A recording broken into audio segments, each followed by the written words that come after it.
Zeron here for a Reddit Dota 2 League in-house match. We've got the team names up. These aren't the actual teams, but hey, we'll refer to them as those teams. Deleted versus Autobots, Radiant versus Dire, first pan, and consequently first pick will go to the Radiant side, and that will be Gyrocopter to kick it off.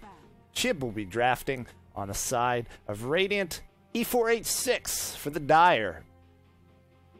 Both Chib and E4H6 have seen play in Season 1, and that's why we see the team names.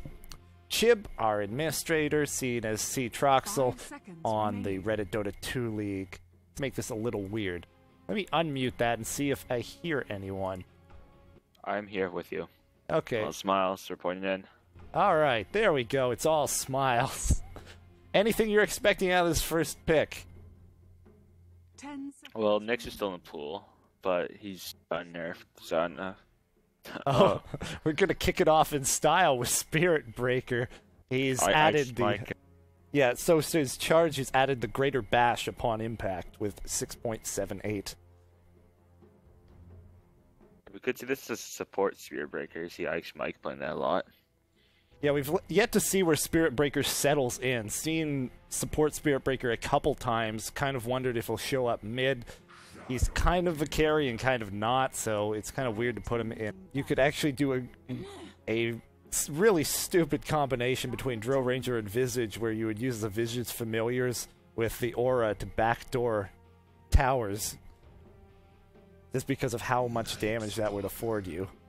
There's the Night Stalker pick to counter the Tinkers with the silence. I mean, by 6 minutes, if he does okay with like a bottom boots, he can easily dive this Tinker with his passive. Yeah, silence, one saving grace you could say is the Darkseer. He is the highest on their team, and he has that teamfight presence. Venge in a really, really bad spot. Tries to TP out. TP out. No. Too much damage.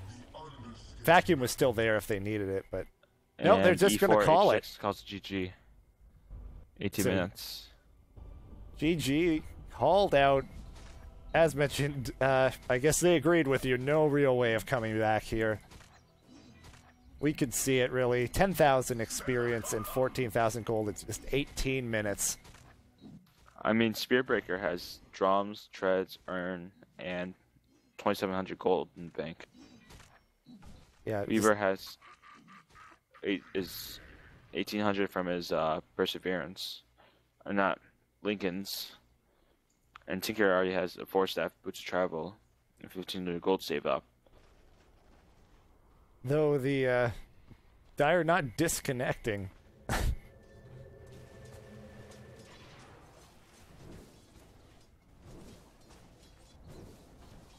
See them trying to look to take this mid tower possibly. Get their first tower.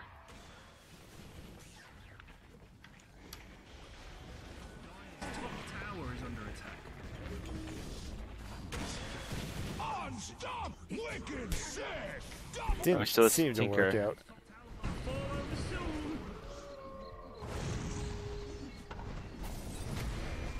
Yeah, they catch up to both. That's going to be Tinker's 14, so he has level 4 of all 3 of his normal spells. And that's going to do a lot of damage in a fight. Laser missiles on March of the Machines.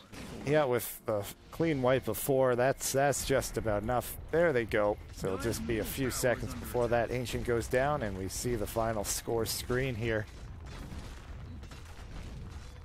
I think the Dire Trilane just couldn't accomplish much, and Weaver got way too much XP and gold. I feel like if the Dire took a Trilane versus Trilane, they could easily have done a lot better, as they have 3 ranged heroes versus 2 melee, and eventually 400 range, so they can easily out harass. Yeah, it seemed to be their intention, but both sides aggressive Trilane. They ended up dodging each other, and it took a few minutes before they rotated down. And after that, it just sort of started snowballing in one direction. But with that, we saw a strong Radiant victory. And that's Also, another in-house. The lack of D words on the to help out Night Stalker with his ganks. So around 6, 7, or 8 minutes, you also want to have D wards. Yeah, just as having that vision is very important when you're up against Night Stalker, then not letting them having that vision can pay off in the same kind of way when you're on the same side as the Night Stalker. So it certainly makes a whole lot of sense. And we saw it. Night Stalker didn't really have the early game he needed, and that kind of transferred to the whole rest of the team. So we'll see you in the next in-house.